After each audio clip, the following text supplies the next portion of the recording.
queria que tu fizesse, né, para quem não acompanha muito o futebol mexicano, ou não tanto quanto tu, né, que é um apaixonado pelo futebol mexicano, em termos de tamanho, assim, de grandeza, qual clube tu compararia o Santos Laguna aqui no futebol brasileiro? Porque eu venho defendendo a tese que nessa carreira do Caixinha que nós colocamos há pouco aí, né, Cruz Azul, Santos Laguna, Bragantino, Algarafa, União de Leiria, Nacional da Madeira, disparado o maior clube é o Grêmio, pelo menos na minha visão, e por consequência, aquele com maior pressão.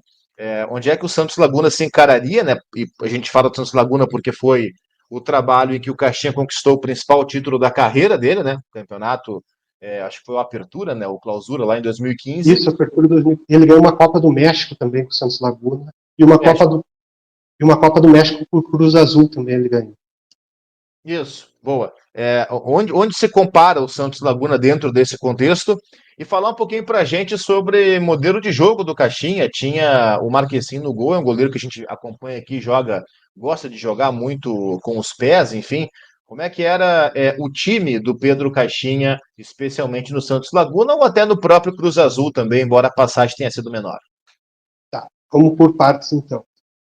A tua pergunta foi sobre antes do modelo de jogo, tu me perguntou Qual o tamanho do Cruz Azul em termos de pressão, se fosse comparar aqui no futebol brasileiro? Tá, do Santos Laguna. O Santos Laguna eu compararia com o Atlético Paranaense, que é meio assim, um time que é fora do centro, ele fica no hemisfério norte do México, em Torreón, né?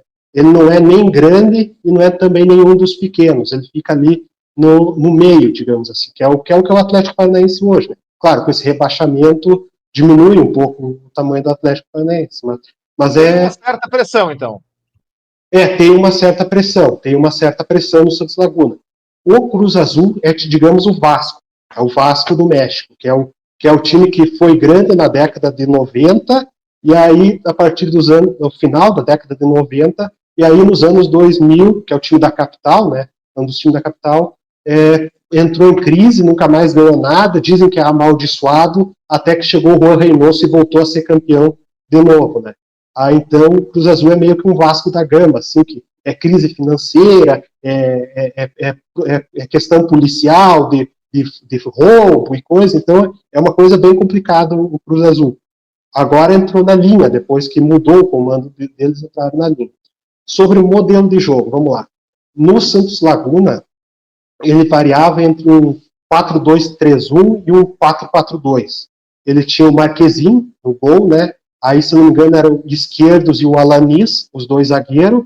Aí ele tinha o Abedia pela direita, o Aldrete na esquerda, e aí tinha dois volantes. Um deles era o Diego Gonzalez, o outro, se não me engano, era o Salinas. Posso estar enganado, mas era o Salinas. Aí tinha o Renteria, que era um ponteiro veloz por um lado, e o Néstor Calderon, um ponteiro veloz pelo outro lado.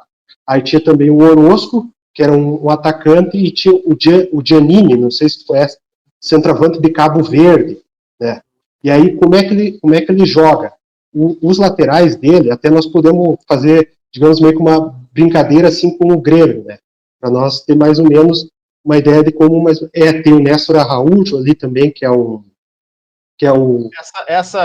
Desculpa te cortar aqui, Cleiton. Essa arte que nós colocamos na tela aqui foi o time que jogou a final.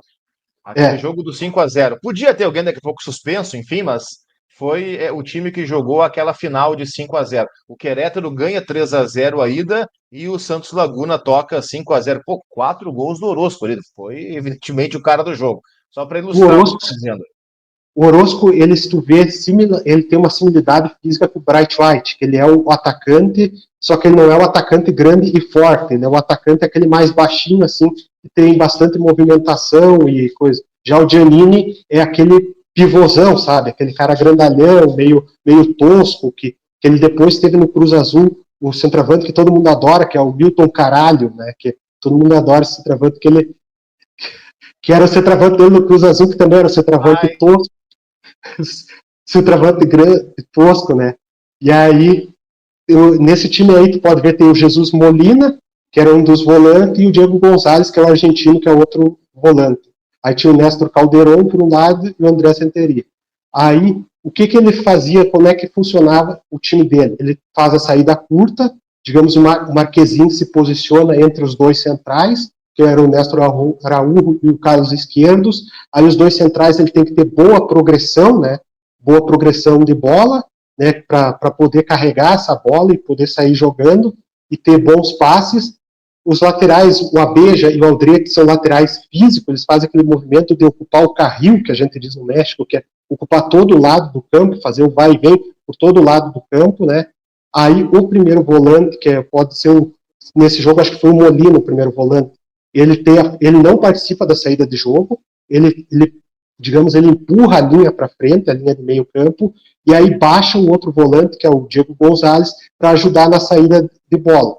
Então ele tem, digamos, um dos volantes, ele tem que ser aquele cara que se mexe bastante, sabe, que distribui o jogo, que ajuda na saída de bola. Os extrema, eles atuam por dentro, eles atuam fechado, assim, por dentro, para atacar o espaço que o pivô faz, que daí no caso ali é o Giannini, que ele é o cara que faz o pivô da bola longa e que baixa também para associar e abrir o espaço para, digamos, os extremas infiltrarem nesse espaço. É dessa maneira que é o estilo de jogo dele. E é bastante vertical, né? Bastante verticalidade e bastante, digamos, pressão alta na saída de bola adversária. Isso também ele tem um bom encaixe da pressão na saída adversária, né? E aí ele consegue fazer bastante, digamos, recuperar a bola e já atacar o arco adversário também. Tu mexeu aqui no vespeiro ao lembrar do centroavante Caraglio, então é claro que o pessoal da quinta série aqui tá vindo e, cara, tá legal, tá bacana, os comentários estão engraçados. Mas vamos voltar pro time aqui, que é o que importa. Pedro, quando o Cleiton destacou que os zagueiros para essa saída curta precisam ter uma boa condução de bola e tal, eu percebi que tu fez uma careta que foi a mesma que a minha. Então eu vou te dar chance de perguntar sobre isso pro Cleiton. Cara, porque no Grêmio caiu um pessoal, né? Assim, eu não sei se a galera... Se tiver algum jogador, que a gente sabe que os jogadores nos acompanham, e esse atleta estiver assistindo, trata de treinar. Trata de mudar.